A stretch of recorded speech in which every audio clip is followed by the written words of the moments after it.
ஒரு மகிழ்ச்சியான செய்தி. இதயம் நல்லெண்ணெயின் விலை லிட்டருக்கு ரூபாய் 105 குறைஞ்சிருக்கு.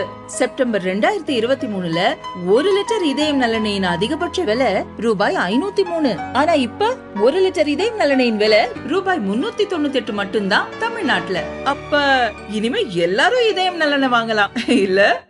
மேற்கு வங்கத்தில் நடக்கும் கலவரத்தை பார்வையிட சென்றிருந்த கவர்னர் ஆனந்த போஸுக்கு திடீரென நெஞ்சுவலி ஏற்பட்டுள்ளது. உடனடியாக கொல்கத்தாவில் உள்ள மருத்துவமனைக்கு அழைத்துச் செல்லப்பட்டார். அங்கு அவரை பரிசோதித்த டாக்டர்கள் உடல்நிலையை தீவிரமாக கண்காணித்து வருகின்றனர்.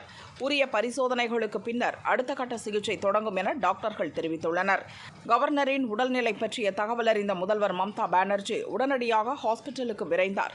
அவரது உடல் நலம் குறித்து கேட்டறிந்தார். தேவையான நடவடிக்கைகளை எடுக்குமாறு தலைமைச் செயலாளருக்கு உத்தரவிட்டுள்ளேன் என மம்தா தெரிவித்தார்.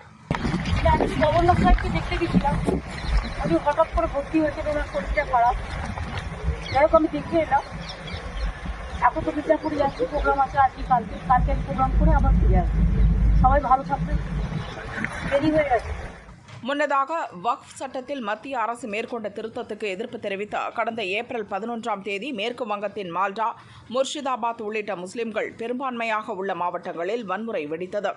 அங்குள்ள இந்துக்கள் தாக்கப்பட்டார்கள். அவர்களின் சொத்துக்கள் சேதப்படுத்தப்பட்டன. இந்த வன்முறையில் 3 பேர் கொல்லப்பட்டனர். பலர் காயமடைந்தனர். பல குடும்பங்கள் இடம்பெயர்ந்தன. பலர் அண்டை மாநிலமான ஜார்க்கண்டின் பாகூர் மாவட்டத்திற்கு குடிபெயர்ந்தனர். மால்டாவில் அமைக்கப்பட்டுள்ள நிவாரண முகாம்களிலும் ஏராளமானோர் தஞ்சமடைந்துள்ளனர். மேற்கு வங்க ஆளுநர் ஆனந்த போஸ் வன்முறையால் பாதிக்கப்பட்ட முர்ஷிதாபாத் மாவட்டத்துக்கு சனிக்கிழமை சென்றார். அப்போது வன்முறை சம்பவத்தால் பாதிக்கப்பட்ட நபர்களின் குறைகளை கவர்னர் ஆனந்த போஸ் கேட்டறிந்தார். இங்கு நடந்தவை எல்லாம் காட்டு மிராண்டித்தனமானது.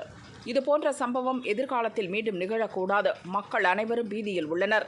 இயல்பு நிலை மீண்டும் கொண்டு வரப்பட வேண்டும். நம்மை பாதுகாக்க ஒருவர் இருக்கிறார் என்ற நம்பிக்கையை மக்களுக்கு ஏற்படுத்த வேண்டும் என கூறியிருந்தார்.